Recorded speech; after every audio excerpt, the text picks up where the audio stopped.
Indo British advanced pain clinic నొప్పి మాయం surgery దూరం ఫర్ అపాయింట్మెంట్స్ 9155515563.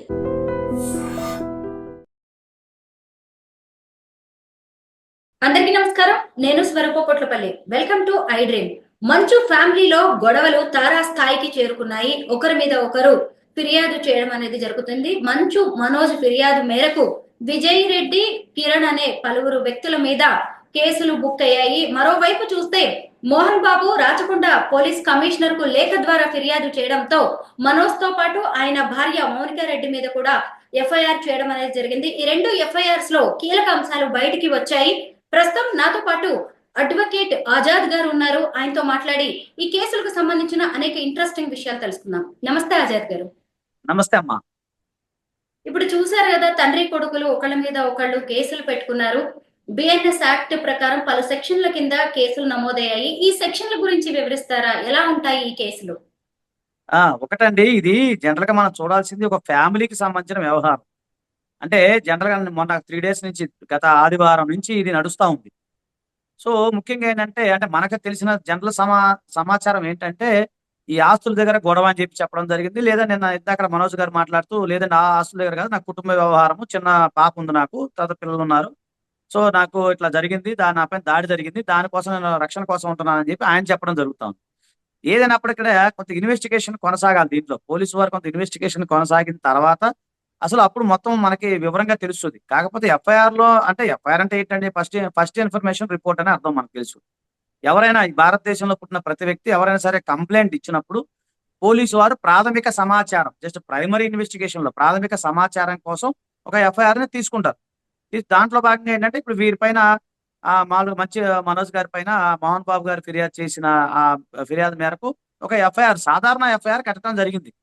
సో దాంట్లో సరే 359 మామూలు బిఎన్ఎస్ సెక్షన్ కొత్తగా మారింది కాబట్టి ఏం లేదండి, క్రిమినల్ ట్రేస్ పాస్. బిఎన్ఎస్ అంటే లేదు, 359 అంటే క్రిమినల్ ట్రేస్ పాస్ కింద. అలాగే క్రిమినల్ ఇంటిమిడేషన్ అంటే ఉద్దేశపూర్వకంగా ఆ ఇంటిలోకి ప్రవేశించడం. అలాగే త్రీ అంటే ఆ బిఎన్ఎస్ ప్రకారం చూసుకున్నట్లయితే ఇది మూకుమ్మడిగా. సో ఏలే సింపుల్ అంటే ఉద్దేశపూర్వకంగా ఆయన ఇంట్లోకి వీళ్ళు ఎంటర్ అయ్యారు. సో అది సెక్షన్, అది దానికి సంబంధించిన వ్యవహారం, అది క్రిమినల్ సంబంధించిన వ్యవహారం. సో సివిల్ మ్యాటర్ అంటే ఒకటే గుర్తుపెట్టుకోండి, భారతదేశంలో పుట్టిన ప్రతి హిందూ పురుషుడికి సంబంధించిన ఆస్తిలో ఎవరికి రైట్ ఉండదు. ఇది మీరు గమనించాలి. ఇప్పుడు నేను సంపాదించిన ఆస్తి ఏదైతే ఉందో నా కొడుకు కూడా రైట్ ఉండదు, ఈవెన్ నా భార్యకు కూడా రైట్ ఉండదు, నా భార్య బిడ్డలకు కూడా రైట్ ఉండదు. నేను సంపాదించిన నా ఆస్తి నా ఇష్టం వచ్చినట్టు నేను ఎవరికైనా ఇచ్చుకోవచ్చు, దారిన పోయే దానయ్య కూడా ఇచ్చుకోవచ్చు, ఏదైనా ఎంజాయ్ చేయొచ్చు, సెల్ఫ్ ఎక్వైర్ ప్రాపర్టీ అయితే. సో నేను ఏమనుకుంటే, దీని ఫస్ట్ కాంచి నేను గమనిస్తా ఉన్నాను ఏంటంటే, ఈ సంబంధించిన వ్యవహారం, ఆస్తికి సంబంధించిన వ్యవహారం, ముఖ్యంగా ఏదో కొన్ని సంబంధించిన ఏవైతే కీలకమైన ఆస్తులు ఏవైతే ఉన్నాయో దాంట్లో గొడవ స్టార్ట్ అయింది అనేది అంటే మనకు వచ్చిన వార్తలు. కాకపోతే మరి దానికి సంబంధించి వాళ్ళకి సంబంధించిన కుటుంబ పెద్దలు, అలాగే రాజకీయ ప్రముఖులు, తర్వాత సినీ రంగ ప్రముఖులు, వీళ్ళందరూ కూడా కూర్చుని ఏదో మాట్లాడుతున్నట్టున్నారు. సో అది ఒక భాగం పెడితే, మనం లీగల్ గా పోతే దీనికి సంబంధించిన లీగల్ వ్యవహారాలు మనం చూసుకున్నప్పుడు సివిల్ కి సంబంధించిన అది మ్యాటరు. క్రిమినల్ ఏంటంటే, ఎవరైనా సరే దాడి చేస్తే, ఇప్పుడు ఉదాహరణకి అతను ఎవరు విజయ్ రెడ్డి అని లేకపోతే కిరణ్ అనే వాళ్ళు ఈయన మీద దాడి చేశారని చెప్పి, ఆ ఇంట్లోకి అక్రమంగా చొరబడ్డారని చెప్పేసి, చొరబడినప్పుడు ఇతనికి అంటే వాళ్ళని అడ్డుకునే సమయంలో ఇతను కూడా గాయాలైన అని చెప్పేసి మనకు కనపడతా ఉంది. అది కూడా ఏముండదండి, అది కూడా జనరల్ గా చెప్పాలంటే ఇతను కొట్టినందుకు జనరల్ గా ఏదైతే ఉందో, ఇతను కొట్టినందుకు, ఇతనిపై దాడి చేసినందుకు ఆ సెక్షన్ కింద అతను విజయ్ రెడ్డి అతను ఎవరో ఉన్నారు కదా కిరణ్ పైన కేసులు నమోదయ్యే అవకాశం ఉంది, ఆ ఎఫ్ఐఆర్ విషయంలో మాట్లాడుకుంటే. రెండోది, అది కూడా క్రిమినల్ సంబంధించిన క్రిమినల్ ట్రేస్ పాస్ అవుతుంది. అంటే ఇప్పుడు మా ఇంట్లో ఉంది, మీ స్టూడియో ఉంది, ఎవరైనా ఉన్నారు, ఎలాంటి పర్మిషన్ లేకుండా అక్రమంగా చొరబడినందుకు దీనికి క్రిమినల్ ట్రేస్ పాస్ అంటారు. ఓకేనమ్మా. సో క్రిమినల్ గా ట్రేస్ పాస్ కాబట్టి సేమ్ ఆ విజయ్ రెడ్డి ఎవరో కిరణ్ XYZ ఎవరైతే ఉన్నారో 9 మంది అంటున్నారు, వారిపైన కూడా అదే నమోదయ్యే అవకాశం ఉంది. అలాగే ఇతని పైన దాడి జరిగితే, ఒకవేళ ఇతను ఆ దాడి కనుక సివియర్ కనుక జరిగినట్లయితే అటెంప్ట్ టు మర్డర్ కింద జరిగే అవకాశం ఉంటుంది. జనరల్ గా ఏంటంటే IPC 324 కింద మామూలుగా నమోదు చేస్తారు, అంటే కొట్టినట్టు తిట్టినట్టుగా సంబంధించి. అలాగే ఒక హిందూ పురుషుడు కనుక తను జీవించి ఉన్న కాలంలో ఆస్తిని ఆయన ఇష్టం వచ్చినట్టు చేసుకోవచ్చు. లేదు, ఒక హిందూ పురుషుడు మరణించిన తర్వాత మాత్రమే అది వాళ్ళ యొక్క వారసులకు వస్తుంది.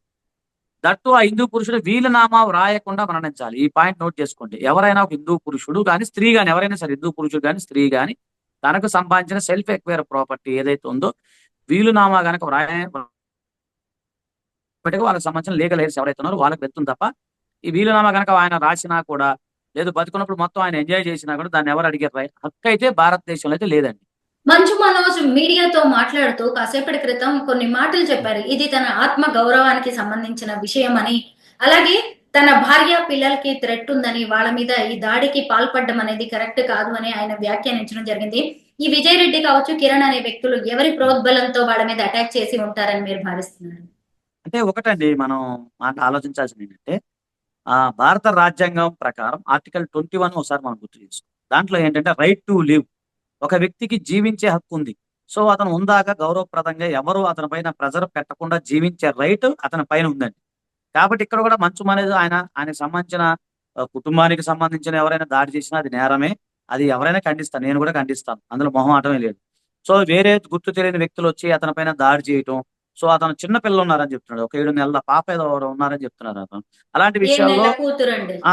అంతే కదండి. ఇప్పుడు అది ఎవరైనా ఖండించాలి. ఎందుకంటే అలాంటి దాడులు జరిగినప్పుడు ఏంటంటే కుటుంబ వ్యవహారాలు కుటుంబంలో తెలుసుకోవచ్చు, కానీ చిన్న పిల్లలు ఏం చేశారు? చిన్న పాప 7 నెలల పాపను ఎంత భయభ్రాంతులకు గురవుతారు. ప్లస్ ఆమె ఇంకా బాలింతగానే ఉంటుంది ప్రజెంట్. ఇప్పుడు మహిళలకి డెలివరీ అనేది మరో జన్మ కదమ్మా. సో ఆ సందర్భంలో ఆమె యొక్క మానసిక స్థితి ఏ విధంగా ఉంటుంది, అతని యొక్క మానసిక స్థితి ఏ విధంగా ఉంటుంది. అతను లేనప్పుడు గుర్తు తెలియని వ్యక్తులు వచ్చి దాడి చేస్తే సహజంగా ఒక భర్తగా కానీ ఒక కుటుంబ పెద్దగానే ఎవరికైనా భయం ఉంటుంది. ఇవి నేనైనా భయపడతాను, అది సహజం, మానవ సహజం. ఆ విషయంలో ఆ సందర్భంలో అయితే ఆయనకి మనం ఖచ్చితంగా సపోర్ట్ చేయొచ్చు. అలా గనక జరిగితే దాన్ని ఖచ్చితంగా ఖండించవచ్చు. ఎవరైతే 9 మంది నిందితులు ఉన్నారో వారు కనుక అక్రమంగా చొరబాటు జరిగినప్పుడు పోలీసు వారు వాళ్ళని ఎవరైతే ఉన్నారో విచారించి జనరల్ 41A నోటీస్ ఇస్తారు. నోటీస్ ఇచ్చి ఒకవేళ నిజంగా కనుక క్రిమినల్ ఇంటిమిడేషన్ జరిగింది, వాళ్ళు అరెస్ట్ కనుక తప్పదు అన్నప్పుడు వాళ్ళని అరెస్ట్ చేసే అవకాశం ఉంటుంది. అది లీగల్ గా వెళ్తుంది. లాయర్ గారు, అలాగే మోహన్ బాబు కంప్లైంట్ చేస్తూ కూడా తన కొడుకు తన తోటి ఆస్తులకి సంబంధించి గొడవకు దిగుతున్నాడని, అతని నుంచి తనకి ప్రాణహాని ఉందని ఆయన కంప్లైంట్ లో లాడ్ చేయడం అనేది జరిగింది. ఎందుకు ఆస్తుల గురించి ఇంత ప్రాణహాని కొడుకు నుంచే జరిగే వరకు పరిస్థితి వచ్చిందంటారా?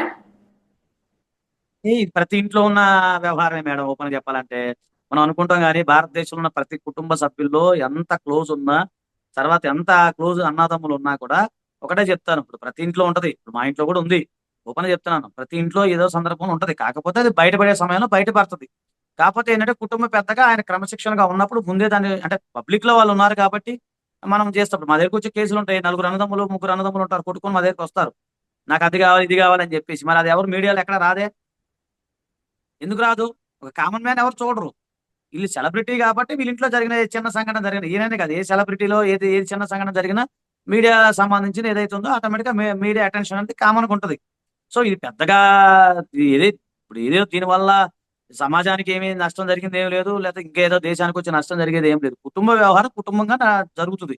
కాకపోతే ఏంటంటే మనం చూసే వాళ్ళకు అంటారు కదా, మనం చూస్తానికి కొద్దిగా ఎంటర్టైన్మెంట్ ఉంటుంది ఏదని. కాకపోతే నేనేమన్నానంటే జనరల్ గా అంత పరిచయమే నాకు. మామూలుగా ఏంటంటే నేనేం కోరుకున్నా అంటే ఆ కుటుంబ సభ్యులు ఎవరైతే ఉన్నారో అందరూ మంచిగా ఉండాలని నేను కోరుకున్నాను. ఎందుకంటే వాళ్ళు మంచి కుటుంబం, మంచి ఫ్యామిలీ, మంచి మాట ఉన్న వ్యక్తులు, మంచి పలుకుబడి ఉన్న వ్యక్తులు, సమాజంలో పేరు మోసిన వ్యక్తులు కాబట్టి వాళ్ళ కుటుంబ తగాదాలు ఏవైతే ఉన్నాయో తొందరగా పరిష్కారం కావాలి, తొందరగా క్లోజ్ అవ్వాలని చెప్పి నేను వాళ్ళ యొక్క వెల్ విషర్ గా, ఒక శ్రేయభిలాషిగా, మనోజ్ గారు శ్రేయభిలాషిగా నేను కోరుకుంటున్నాను.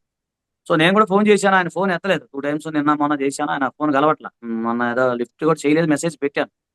సో అంటే నేనేమంటానంటే మీకు మోహన్ బాబు గారితో మంచు మనోజ్ తో కూడా మీకు రిలేషన్స్ ఉన్నాయి, అంటే కాంటాక్ట్స్ అంటే ఉన్నాయి? నేను క్లోజ్ అని నేను చెప్పానంటే పరిచయం ఉందండి అంతే. వాళ్ళు పరిచయము కొన్ని సందర్భాల్లో పరిచయాలు ఉంటాయి కదా, లీగల్ ఫీల్డ్ లో ఉన్నప్పుడు అన్ని రకాలలో పరిచయం అవును. ఉంటుంది కాబట్టి. వ్యక్తిగతంగా మంచివాడండి, అదైతే నేను చెప్తాను. సరే కుటుంబ వ్యవహారం, వాళ్ళ కుటుంబానికి సంబంధించిన వ్యవహారం ఏంటనేది నాకు తెలియదు. అది మేమంత డీప్ గా మేము వెళ్ళే సబ్జెక్ట్ నాది కాదు కదా. నాకు పరిచయము ఒక వ్యక్తిగా, ఒక శ్రేయభిలాషిగా బాగా. ఇప్పుడు మన దాంట్లో అందరూ ఎలా పరిచయమో, ఎవరు మంచిది అయితే ఊరు మంచిది కదా మేడం, మాగా మన పరిచయము, మన వ్యక్తిగతంగా మాట్లాడతారు. చక్కగా మంచి వ్యక్తి, ఏంటి బాస్ అంటాడు ఆయన, చక్కగా మాట్లాడతాడు. నేను కూడా కొంచెం ఫీల్ అయ్యాను, ఆ విషయంలో ఇలా జరిగింది ఏంటంటే ఫీల్ అయ్యాను. సో అది వ్యక్తిగతం. కానీ లీగల్ గా నేను ఏమంటున్నానంటే, లీగల్ గా ఉన్న విషయాలు ఏవైతే ఉన్నాయో అది కుటుంబ మధ్యలో, కుటుంబ పెద్దలుగా వాళ్ళ మధ్య ఏదైనా ఉంటే క్లోజ్ చేసుకోవాలి. అలాగే వాళ్ళు ఏదైనా ఇలాంటి సంఘటన జరిగినప్పుడు ఏదో లేదంటే మాలాంటి అడ్వకేటో, లేకపోతే ఇంకో న్యాయవాదులు, లేకపోతే ఇంకేదైనా వాళ్ళకి పెద్ద పేరున్న వ్యక్తులు కదండి, దేశ స్థాయిలో పేరుంది, ప్రధానమంత్రి దాకా ఆయనకు పలుకుబడి ఉంది కాబట్టి ఎవరైనా పెద్దల చొరవతో చేసుకొని ఆ కుటుంబం మధ్యలో ఏదైనా ఉంటే తొందరగా క్లోజ్ చేసుకోవాలని నేను భావిస్తున్నాను. అది నా వ్యక్తిగత అభిప్రాయం మాత్రమే. అలా జరగాలని కోరుకుంటాం. ఎందుకంటే ఎవరింట్లో జరిగినా కూడా, ఇప్పుడు ఈవెన్ మన ఇంట్లో జరిగినా, మా పెద్దమ్మ ఇంట్లో, పెదనాన్న ఇంట్లో, లేదా మా చుట్టాల ఇంట్లో జరిగినప్పుడు కూడా మనం ఏమంటాం, సర్ది చెప్తాం. ఎందుకురా ఇప్పుడు ఇంటి గుట్టు గడప దాటకూడదు అంటారు కదమ్మా. సో ఉమ్. ఇంటి గుట్టు గడప దాటద్దు చేసుకోవాలని చెప్తారు, ఎవరైనా సలహా చెప్తారు. నేను కూడా అదే కోరుకున్నా, మీరు అదే కోరుకోవాలి, అందరం అదే కోరుకుందాం. కాకపోతే లీగల్ అంశాల పట్ల ఏంటంటే కొంచెం జనాభాకి అవేర్నెస్ కలిగి ఉండాలి. లీగల్ అంశాల పట్ల ఈ అవగాహన కార్యక్రమం ఎందుకు చెప్తున్నానంటే, మళ్ళీ చెప్తున్నా, హిందూ పురుషుడు అనే వ్యక్తి సంపాదించిన ఆస్తులు ఎవరికి రైట్ ఉండదు. కాబట్టి మన తల్లిదండ్రులను గౌరవించాలి. ఆ, ఆస్తి కోసమో లేకపోతే ఇంకో దానికోసం తల్లిదండ్రులను ఇబ్బంది పెట్టకూడదు. ముఖ్యంగా తండ్రిని అసలు ఇబ్బంది పెట్టకూడదు. ఎందుకంటే ఆయన కష్టపడి పైకి వచ్చాడంటే మీకు తెలియదు ఏముంది, ఆయన చాలా ఉమ్. కష్టపడి ఒక మారుమూల పల్లె నుంచి కష్టపడి ఎన్ని ఆయన చెప్తారు కదా, ఆయన ఇంటర్వ్యూలో నేను చూశాను. అంటే నాకు పరిచయంగా వ్యక్తిగతంగా ఏం లేదు కానీ ఇంటర్వ్యూలో చూశాను కదా, ఆయన కార్ షీట్ లో పనుకొని ఎన్నో ఒకసారి సూసైడ్ చేసుకుందాం అని చెప్పి ఎన్ని బాధలు పడి ఆయన పైకి వచ్చాడు. మరి అలాంటి వాళ్ళని మనం గౌరవించాలి కదండి. కష్టపడిన వాళ్ళందరికీ మనం రెస్పెక్ట్ ఇవ్వాలి. చాలా మందికి సేవ చేస్తా ఉన్నారు ఆయన. ఒక ఎంపీగా ఎంతో మందికి సేవ చేశారు. ఆ కుటుంబ పరంగా చాలా క్రమశిక్షణ ఉన్న వ్యక్తి, మహానుభావుడు ఆయన. సో మరి ఇలాంటిది ఎందుకు జరిగింది ఏంటనేది ఇంకా దీనికి సంచి డీప్ గా పరిశీలన జరగాలి. మరి ఇంక 2-3 రోజులు ఇంకా వార్త ఏమైనా వస్తుందని చూద్దాము. నేనేమన్నానంటే అంత దాకా రాకుండానే కుటుంబ సభ్యులు అందరూ కూర్చొని క్లోజ్ చేసుకుంటే బాగుంటుందని జనరల్ గా నేను చెప్పే ఒపీనియన్. సో ఇది ఇది ఈ కుటుంబం కాదండి, ఏ కుటుంబంలో జరిగినా కూడా మనం ఈ కోర్టు వ్యవహారం ఇవన్నీ కూడా ఏంటంటే కొంచెం లీగల్ ప్రొసెసర్ చాలా టైం పడుతుందండి. చాలా టైం పడుతుంది, ఒక రోజులో తేలే వ్యవహారాలు కావు. ఇప్పుడు ఇవన్నీ చూస్తాం కదా, మన పార్టీషన్ సూట్లు ఫైల్ చేస్తుంటారు, మా దగ్గరికి వస్తుంటారు. ఇవన్నీ ఎక్కడ అందరి కుటుంబంలో ఉండేయండి. ఆస్తి తగాదాలని అందరి కుటుంబంలో ఉండేవి కదండి. పూర్వం రాజుల కాంచి మనం చూస్తా ఉన్నాం. అప్పుడు రాజ్యాధికారం కోసం కొట్టుకునేది, ఇప్పుడు ఆస్తుల కోసం కొట్టుకున్నారు, తర్వాత పదవుల కోసం కొట్టుకున్నారు. మనకు తెలియదు ఏముంది సార్, ప్రతి ఇంట్లో ఉన్న వ్యవహారమే. అంటే ఒకటేంటి, ఇది పెద్దగా పెద్దగా ఏదో నష్టం అది జరిగేది అయితే కాదు, కానీ కుటుంబ వ్యవహారం కొంచెం బయటపడింది అంతే. నేను అనుకుంటాం, అట్లా అనుకుంటున్నానండి. చెప్పండి. లాయర్ గారు, మీరు ఇందాక ఒక మాట అన్నారు, ఏ వ్యక్తి అయినా సరే తన కష్టార్జితం మీద తనకి మాత్రమే హక్కు ఉంటుంది, ఏ కొడుకులు కూడా ఆశించడానికి ఎవరికి హక్కు ఉండదు అని చెప్పారు కదా. ఇప్పుడు మనం అవునండి, అది వాస్తవం. మోహన్ బాబు గారి ప్రొఫైల్ చూసినప్పుడు ఖచ్చితంగా ఇదంతా కూడా ఆయన కష్టార్జితం లాగే కనిపిస్తోంది. ఆయన ఎలాంటి గాడ్ ఫాదర్ లేకుండా మూవీ ఇండస్ట్రీలో తనంతట తానుగా ఎదిగారు. ఇప్పుడు ఆస్తుల విషయంలో గొడవ జరుగుతుందని చెప్తున్న ఈ ఆస్తులు కూడా దాదాపు ఆయన సొంతంగా సంపాదించుకున్నవే. ఇప్పుడు అవునండి. తిరుపతి స్కూల్ అవును. కావచ్చు, డీమ్డ్ యూనివర్సిటీ కావచ్చు, ఉమ్. ఇతర ఆస్తులు. అయితే దీని విషయంలో మంచు విష్ణు గాని మంచు మనోజ్ గాని ఆయన్ని డిమాండ్ చేసే హక్కు వీళ్ళకి ఉంటుందంటారా మీరు చెప్పిన ప్రకారం? ఒకటండి, ఇప్పుడు సరే వాళ్ళు సినిమా యాక్టర్స్ అన్ని పక్కన పెడితే ఒక కుటుంబ వ్యవహారం, అది కుటుంబం ఉంది కదా. సో ఇప్పుడు మోహన్ బాబు గారికి సంబంధించి 2,000 కోట్ల రూపాయలు ఆస్తి అంటున్నారు. మనకు తెలియదు కానీ ఎక్కడో పేపర్లు చూడటం మనకు అంత నాలెడ్జ్ లేదు. సరే ఎంతనా కానీ, అది ఎంతనా కానీ అది ఏదైతే ఉందో ఉమ్, ఆయన ఇష్టం అండి. మళ్ళీ చెప్తాను, ఆయన ఇష్టము. ఆయన ఎవరికైనా ఇచ్చుకోవచ్చు. వాళ్ళ మనవళ్ళు ఉన్నారు, మా మనవరాలు ఎవరో ఉన్నారంట, అంటే నాకు తెలిసి చెప్తున్నాను. ఎక్కువ ఆడపిల్లలకి ఆయనకి అభిమానం, ఆడపిల్ల అంటే ఆయనకి అభిమానం కావచ్చు అవును, ఎక్కువ నేను వాళ్ళకి. చూశానండి ఇంటర్వ్యూలో. అది నేను చూడటమేనండి, మనం కూడా కూతురికి పేపర్ ఇక్కడ.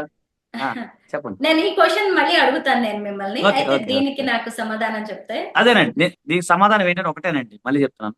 మోహన్ బాబు గారు కష్టపడి సంపాదించుకున్న ఆస్తి ఏదైతే ఉందో అది ఆయన ఇష్టం. ఏ మన ఒక నచ్చిన ఇప్పుడు మనవరాలు లేడీస్ పాపలు ఉన్నారంట, పాపలకు ఎక్కువ ఇచ్చుకోవచ్చు, వీళ్ళకి తక్కువ ఇచ్చుకోవచ్చు, అది ఆయన ఇష్టం అండి. సో ఎవ్వరికి ఎలాంటి హక్కు లేదు, అది క్లియర్. వీళ్ళు ఎవరు ఉంటే కొడుకులైనప్పుడు నాకు నాకు నా కొడుకులైనా సరే, లేకపోతే నేను సంపాదించుకున్న ఆస్తి నాన్నగారు అని రిక్వెస్ట్ చేసుకొని డాడీ అని ఇవ్వాలే కానీ నువ్వు వస్తావా అంటే లేదు, రైట్ లేదు, నా ఇష్టం, నేనేమన్నా చేసుకుంటాను. ఇది చూస్తే మా వాళ్ళు కూడా నన్ను కొడతారేమో. నేను వాళ్ళకి అదే చెప్తా, అరే రిక్వెస్ట్ చేసుకోండి, నాన్న నాకు ఇది కావాలి, నాన్న నాకు ఇది కావాలి అని చెప్పాలి, కానీ నువ్వు వస్తావా అంటే నా ఇష్టం, నేను ఎవరికైనా రాసుకుంటా. అది ప్రాబ్లం. ప్రతి ఇంట్లో కూడా అదే ప్రాబ్లం ఉంటుంది. అది కానీ ఏంటంటే ఇప్పుడు అందరూ, నేను అదే అన్నానండి, కుటుంబ వ్యవహారం చక్కగా కూర్చొని మాట్లాడుకుంటే బాగుంటుందని నా వ్యక్తిగత విషయం. కాకపోతే ఆయన మనోజ్ గారు ఇప్పుడే ఇంటర్వ్యూ చూశాను, దాంట్లో ఆయన ఏమంటారంటే ఆస్తుల గురించి కాదు, మంచి సంస్కారవంతుడండి ఆయన, చాలా సంస్కారవంతుడు. ఆయన అవును. ఏమంటారంటే ఆస్తుల గురించి కాదు, ఇది నాకు కొద్దిగా ప్రొటెక్షన్ కావాలనే ఉద్దేశంతో ఆయన అంటున్నట్టున్నారు. సో మరి ఆ ప్రొటెక్షన్ అనేది పోలీసు వాళ్ళు కల్పించాలి. మనకి నాలెడ్జ్ లేదు దానిపైన. పోలీసు వారికి మరి ఏం కంప్లైంట్ ఇచ్చారు ఏంటో అంటే పోలీసు వారు ఆ రక్షణ ఇస్తారు. తర్వాత ఏదో ప్రైవేట్ బౌన్సర్స్ కూడా ఏదో పెట్టుకున్నారని తెలుస్తుంది మనకి. మరి ఇదంతా రక్షణ కోసం కావచ్చేమో, మరి అది మనకైతే పూర్తిగా అవగాహన లేదు కదండి. కాకపోతే ఒకటి అసలు మనం సొంత చెప్పేది కొడుకులు తండ్రి అయ్యుండి వాళ్ళల్లో వాళ్ళే రక్షణ కోసం ఇలా బౌన్సర్స్ ని, బయట వ్యక్తుల్ని ఆశ్రయించాల్సి రావడాన్ని మనం ఎలా చూడాలండి ఒక సొసైటీ యాంగిల్లో? నమ్మకం అండి, అంతే. నమ్మకం కోల్పోవటమేనండి. ఇప్పుడు ఇప్పుడు నేనున్నాను, నాకు అన్నదమ్ములు ఉన్నారు అనుకోండి. ఇప్పుడు వాళ్ళు నా మీద దాడి చేస్తారు అంటే అర్థం ఏంటి? నాకు మా అన్నయ్య మీద నమ్మకం లేదు, లేదా మా తమ్ముడి మీద నాకు నమ్మకం లేదు, ఏదైనా జరుగుద్దేమో అనే భయము. ఇప్పుడు దాంట్లో ఎవరి కుటుంబాన్ని వాళ్ళు రక్షించుకోవాలి కదండి. ఇప్పుడు చరిత్రలో కూడా చూసామండి, మనకి షాజహాన్ చక్రవర్తి ఉన్నాడు, 4 అన్నదమ్ములు, ఔరంగజేబు వాళ్ళ దారా షికో ఇంకా 2 ఉన్నారు. వాళ్ళు కొట్టుకొని వాళ్ళు రాజ్యాల్లో ఇబ్బంది పడలేదు. ఇది అంతేనండి. ఈ సందర్భంలో మరి వాళ్ళిద్దరి మధ్య ఏం జరిగిందని మాకు తెలియదు కదా. అంత ముందు కూడా మీకు తెలుసో లేదో 6 నెలల క్రితం ఇప్పుడు 1 ఇయర్ బ్యాక్ ఏదో ఇద్దరు కొట్టుకున్నారని చెప్పి ఒక వార్త అయితే వచ్చింది. ఉమ్, గుర్తుందో లేదో, మీకు గుర్తుందా అది? అవును అవును, అవును. అన్నదమ్ములు ఆ ఇద్దరు. వార్త ఏదో వచ్చింది. మరి అప్పటి నుంచి ఆయన చిలికి చిలికి గాలివానగా మారింది, ఇంత పెద్ద స్థాయికి వెళ్ళిందా లేదా అనేది అంటే పోలీసు దానికి సంబంధించిన ఇన్వెస్టిగేషన్ లో మళ్ళీ నెక్స్ట్ రిపోర్ట్ వచ్చినప్పుడు మనం దాని గురించి డిస్కస్ చేసుకోవచ్చు. తెలియకుండా అయితే మనం సినిమా మాట్లాడుకోవద్దు. సినిమా చెప్పండి. స్టార్స్ కావచ్చు, సెలబ్రిటీస్ ని సొసైటీ ఒక ఇన్స్పిరేషనల్ క్యారెక్టర్స్ గా మంచి ఐకానిక్ గా చూస్తూ ఉంటుందండి. ఇప్పుడు మంచు ఫ్యామిలీకి కూడా ఎంతో పేరుంది. గతంలో కూడా అన్నదమ్ముల మధ్య గొడవలు జరిగాయి, అన్నదమ్ముల సవాళ్ళు అంటూ కూడా న్యూస్ బయటకు వచ్చింది. ఇప్పుడు చూస్తే డైరెక్ట్ గా తండ్రి కొడుకులు మళ్ళీ మధ్యలోకి విష్ణు అవును. వస్తున్నారు. అయితే వీళ్ళని చూసి మనం సొసైటీలో కూడా అనేక ప్రశ్నలు తలెత్తుతున్నాయి. ముఖ్యంగా ఏంటంటే పెళ్లిళ్ళు అవ్వగానే పిల్లలు కూడా వాళ్ళంతట వాళ్ళని నిలబడే స్థాయి వచ్చినప్పుడు తల్లిదండ్రులు ఎవరి ఆస్తి వాళ్ళకి వాటాలుగా ఇచ్చేయడం మంచిదంటారా, లేదంటే మా తదనంతరం వరకు వెయిట్ చేయండి, మీ కష్టం మీద మీరు నిలబడండి అని చెప్పడం కరెక్ట్ అంటారా ఈ రోజుల్లో? ఎందుకంటే ఆస్తులు వీటన్నిటి మీద బాగా చర్చ జరుగుతుంది కాబట్టి మీరు ఏది చెప్పినా చాలా మందికి మీరు దిశానిర్దేశం చేసినట్టే ఇది నిజం అవుతుంది. చెప్పిన నాకు కూడా అప్లికబుల్ అవుతుంది. నాకు కూడా అప్లికబుల్ అవుతుంది. ఓపెన్ చేసి లాయర్ గా పక్కన పెట్టండి. ఒక తండ్రిగా నాకు 3 కొడుకులు ఓపెన్ చెప్తున్నా. సో నేను ఏమంటున్నానంటే, మీరు ఒక మాట అన్నారండి. మంచు మోహన్ బాబు గారు సంబంధించిన వ్యవహారం ఏదైతే ఉందో, ఆయన ఏమంటున్నారంటే 10 మందికి ఇన్స్పైర్ అవుతారు. అది చాలా వాస్తవం అండి.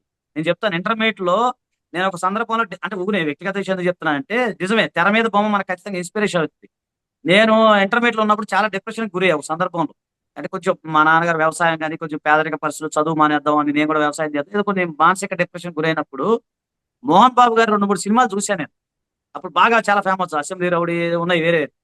చూసిన తర్వాత ఒక పనికిరాని ఒక వ్యక్తి, ఫస్ట్ అసెంబ్లీ రౌడీ సినిమాలో స్టార్టింగ్ లో ఆయన పాత్ర ఎట్లా ఉంటుందంటే ఒక పనికిరాని వెధవ. అలాంటి వ్యక్తి అసెంబ్లీ రౌడీ అంటే ఇన్ ద సెన్స్ ఎమ్మెల్యేగా మారతాడు ఆయన. సో అది చూసిన తర్వాత నేను నాలో మార్చుకున్నాను. ఇప్పటికి నా దగ్గర మోహన్ బాబు గారికి సంబంధించిన, అప్పుడు మనకి చిన్నప్పుడు గ్రీటింగ్ కార్డులు వచ్చేవి, గుర్తుందో లేదు.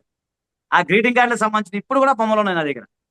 ఎప్పుడైనా వచ్చినప్పుడు అవి నేను చూసుకుంటాను ఆల్బమ్ లో. అంటే నేను ఎందుకు చెప్తున్నానంటే, నిజమే తెర మీద బొమ్మలో ఆయన చాలా ఇన్స్పిరేషన్ క్యారెక్టర్ వేశారు. తర్వాత ఎం ధర్మరాజు ఎంఏ సినిమా చూస్తే ఒక రకంగా పొలిటిక్స్ కి వెళ్ళాలి అని చెప్పి నాకు సైకలాజికల్ గా ఫీలింగ్ వచ్చింది ఒక సందర్భంలో. ఈ సందర్భంలో నేను చాలా హ్యాపీ ఫీల్ అవుతాను. నిజంగా నా చదువుని లా చేసిన కారణం అంటే మోహన్ బాబు గారు ఇండైరెక్ట్ గా. ఇది ఓపెన్ గా చెప్తున్నా మీకు. అయితే నేను ఏమంటున్నానంటే, మీరు ఒక మంచి మాట అన్నారమ్మా.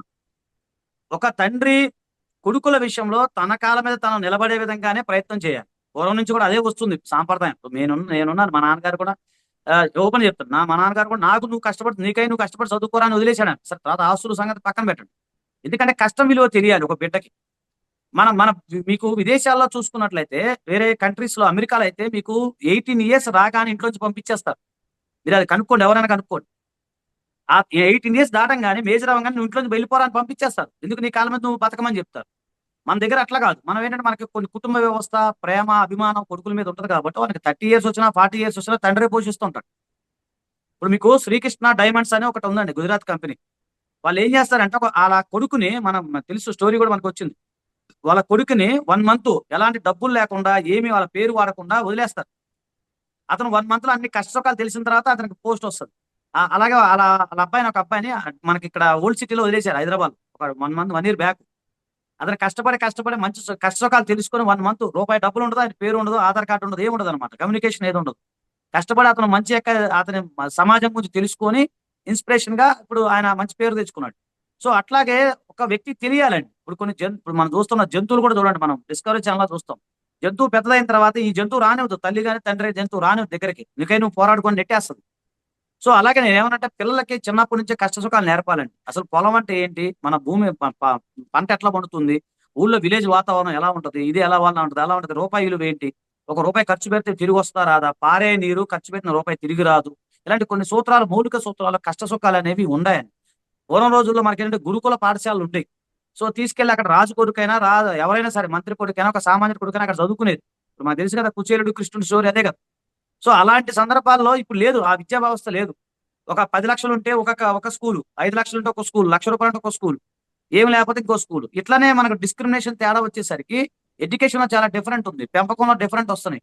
ఏదిగా నిన్న అనకూడదు కానీ, పుష్ప సినిమాకి సంబంధించి ఆ బాబుని అనవసరంగా ఆయన, అంటే అతను కుటుంబ వ్యవహారం మనకు సంబంధం లేదు. నా మనసులో ఉన్న ఆలోచన ఏంటంటే, ఆ రష్ లో ప్రీమియర్ షోలోకి తీసుకెళ్తాం అనేది అంటే తల్లిదండ్రులు లేదు కాబట్టి అది కొనిచ్చేసరికి అది వాల్యూ ఏముంటది. ఇప్పుడు ఈ అబ్బాయి చదువుకునే వయసులో, ఒక చిన్న పిల్లోడు చదువుకునే వయసులో పుష్ప నేను స్మగ్లర్ అన్న ఆ మైండ్ సెట్ ఎట్లా వస్తుందండి? మన ఖండించి చెప్తేనే అవుతుంది. అంటే సరే, అది మనకు సంబంధం లేని విషయం. అలా జరగటం బాధాకరం, అది వేరే విషయం, మనకు సంబంధం లేదు. కానీ పిల్లల్ని అట్లా పెంచకూడదు అనేది నా వ్యక్తిగత అభిప్రాయం. మరి మీరేం చేస్తారంటే నేను కూడా అదేనండి. నేను పొలం తీసుకెళ్తాము, పొలం పని చేపిస్తా, పేడెత్తిస్తా, అన్ని అన్ని తెలుసు. మన ప్రవీణ్ గారికి మొత్తం తెలుసు. నేను చూపిస్తూ ఉంటాను. సో నేనేమంటా, పిల్లలకి రూపాయలు ఫస్ట్ అండి. ఒకటి ఎథిక్స్, ఒకటి. రెండోది పిల్లలకి తన మీద కాళ్ళ మీద నిలబడేది. ఇప్పుడు వివేకానందుడు గారు ఏం చెప్తారంటే, వాటితో ఎడ్యుకేషన్.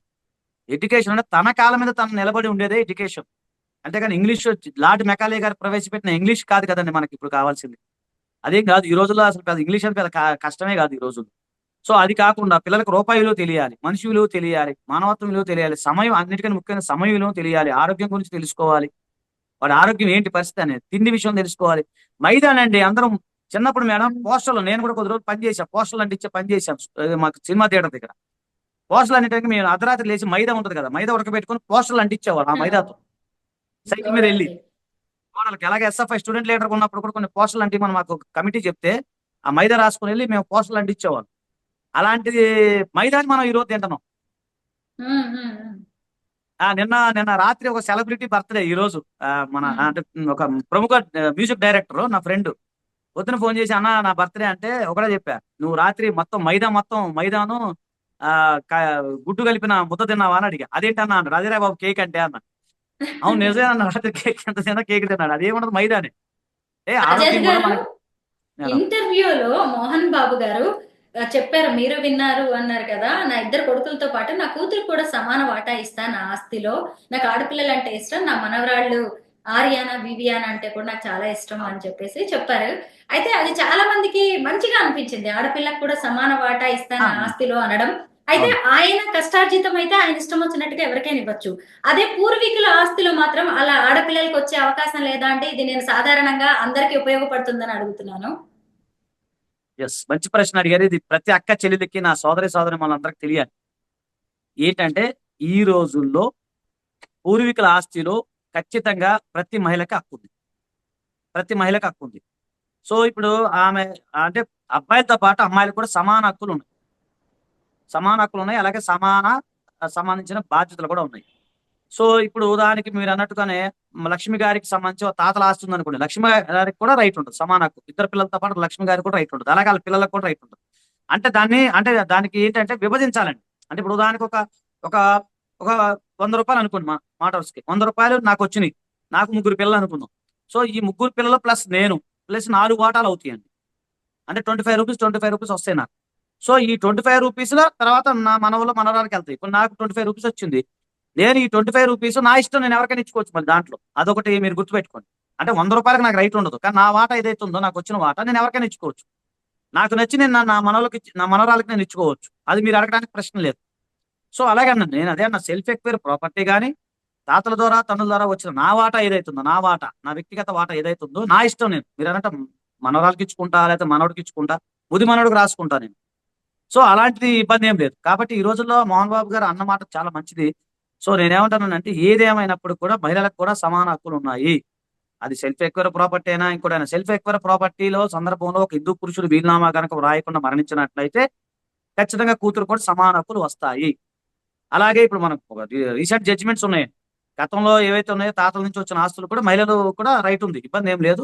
కాబట్టి ఆయన అన్నమాట వాస్తవమే. ఆయన మంచి పెద్ద హృదయంతో కూడా ఆయన ముందుకు వచ్చారని నేను అనుకుంటున్నానండి. మోహన్ బాబు గారి ఇంట్లో జరుగుతున్న ఈ ఆస్తి గొడవల్ని సమాజం అంతా ఎంతో ఆసక్తికరంగా ఎదురు చూస్తోంది. బాధపడే వాళ్ళు బాధపడుతున్నారు, ఇలా జరగకూడదు అని. అయితే ఇప్పుడు మీరు ఈ ఈ తండ్రి కొడుకులు అనేవాళ్ళు ఈ ఆస్తి వివాదాన్ని లేదంటే ఈ గొడవల్ని ఎలా క్లియర్ చేసుకుంటే మంచిది అంటారు? ఒక తండ్రిగా మీరు ఏం చెప్తారు, ఒక లాయర్ గా ఏం చెప్తారు? అంటే అది రాజీకి వెళ్ళడం మంచిదా, లేదంటే లీగల్ గా వెళ్ళమంటారా? లీగల్ గా వెళ్ళిన రైట్ లేదు కదమ్మా. ఇప్పుడు నేను చెప్పేది అదే. ఇప్పుడు మనోజ్ అయినా, విష్ణు గారైనా, లేకపోతే మా లక్ష్మి గారైనా ముగ్గురు వెళ్ళి నేను కోర్టుకి వెళ్తా అంటే రైట్ లేదు. ఎందుకంటే సెల్ఫ్ ఎక్వైర్ ప్రాపర్టీ సార్ది. సో దాని గురించి ఇబ్బంది లేదు. ఇంకా ఈ కేసులు అంటారా, ఇవన్నీ ఏముంటాయి, టీ కప్పులో తుఫాన్ లేండి, ఇవన్నీ ఏముంటాయి, 2 రోజులు అయితే అందరూ మర్చిపోతారు. ఈ పెద్ద కేసులు ఏం కాదు. ఏదో 40 మంది నోటీస్ ఇస్తారు, ఎంక్వైరీ చేస్తారు. ఒకవేళ వాళ్ళిద్దరు కాంప్రమైజ్ అయితే లోక్ అదాలత్లో క్లోజ్ చేసేస్తారు, లేదా ఇనిషియల్ స్టేజ్ లోనే క్లోజ్ చేసేస్తారు. కాంప్రమైజ్ అయిపోతే అంత పెద్దగా ఏం జరగవు. కాకపోతే ఏంటంటే సైకలాజికల్ ఇంపార్టెంట్ ఇక్కడ. నేను అనేది మానసిక Emotions. మనస్పర్ధల్లో అది నేను చెప్పేది. ఇవి లీగల్ అంశాలే పెద్దగా ఏమి ఉండవండి. ఒకవేళ కేసు వేస్తే తాతల ద్వారా ఆస్తుంటే వేస్తారు, పార్టిషన్ సూట్ ఫైల్ చేసుకుని అలా వస్తుంది. ఏందో self acquire property Mohan Babu గారిది. సో ఆయన ఇష్టం, ఆయన ఎవరికైనా ఇచ్చుకుంటాడు. అది కూడా వీళ్ళకే నష్టం అలా లీగల్ గా వెళ్ళినా. ఈ చిన్న చిన్న అంటారా ఈ క్రిమినల్ ట్రేస్ పాస్ అవి ఏముంటావండి, అవి ఏం నడుస్తాయండి? ఏముంటుంది దానికి పెద్దగా ఏముంటుందండి? వెళ్తారు, కాంప్రమైజ్ అయిపోతారు, రాజీకి వచ్చేస్తారు. కాకపోతే నేను చెప్తున్నా కదా, మానసిక స్థితి మెయిన్, సైకలాజికల్ ప్రాబ్లమ్సే ఇవంతా. నేను అనుకున్న నా సైకాలజీ చెప్తున్నాను, సైకలాజికల్ ప్రాబ్లమ్సే ఇలాంటి. ఏంటంటే కూర్చొని షార్ట్ అవుట్ చేసుకుని క్లీన్ అయిపోతుంది. ఏముంటుంది, ఆయన ఎన్నో కష్టాలు చూసాడు, ఇది పెద్ద కష్టం కాదని నేను అనుకుంటున్నాను ఆయనకి. అయితే ఇక్కడ ఇంకొకటి చేశారండి ఈయన మనోజ్. ఏమంటున్నారంటే, ఎందుకంటే ఈయన కంప్లైంట్ చేయగానే, మోహన్ బాబు గారు కంప్లైంట్ చేయగానే ఆయనకి సెక్యూరిటీని ఇచ్చారు. నా కంప్లైంట్ అయితే పట్టించుకోవట్లేదు. మోహన్ బాబుకో న్యాయం, మనోజ్ కో న్యాయమా అంటున్నారు. మరి సెక్యూరిటీ విషయంలో ఒకటండి. మరి ఇద్దరికి సమాన ప్రాధాన్యత ఉండాలి కదా. అవునండి. అది మరి అంటే పోలీసు వారు ఎంక్వైరీ చేస్తున్నట్టున్నారు. అంటే ఎవరికి రక్షణ లేదు అనే దాన్ని బట్టి పోలీసు డిస్క్రిషన్ పవర్ అండి. అది మీరు నేను చెప్పడానికి కూడా లేదు. పోలీసు వారు నిజంగానే అతనికి రక్షణ కావాలి, నిజంగానే అతనికి ప్రాణహాని ఉందంటే పోలీసు వారు ఏర్పాటు చేస్తారు. అది జరుగుతుంది, కానీ అది మన చేతిలో అయితే లేదు. అంటే నిజం చెప్పంటే ఎవరి చేతిలో కూడా లేదు. పోలీసు వారి యొక్క డిస్క్రిషన్ పవర్, వాళ్ళకున్న విచక్షణ అధికారాన్ని బట్టి వాళ్ళు ఉండొచ్చు. ఎందుకంటే మోహన్ బాబు గారికి ఎందుకు ఇస్తారంటే గతంలో ఎంపీగా చేశారు కదండి, అనుకో ఒక పోర్ట్ఫోలియో ఉంది కదా, అంతే కదండి. సో ఆయన గతంలో ఎక్స్ ఎంపీ కాబట్టి అలాగే ముందుకి లీగల్ గా అనుకున్నారేమో, నేను వ్యక్తిగతంగా అనుకుంటున్నాను, అట్లా అనుకున్నాను. అదే. థ్యాంక్ యూ లాయర్ గారు, చాలా మంచిగా వివరించారు వాళ్ళ కుటుంబంలో జరిగిన గొడవల గురించి. Thank you so much. Thanks అండి.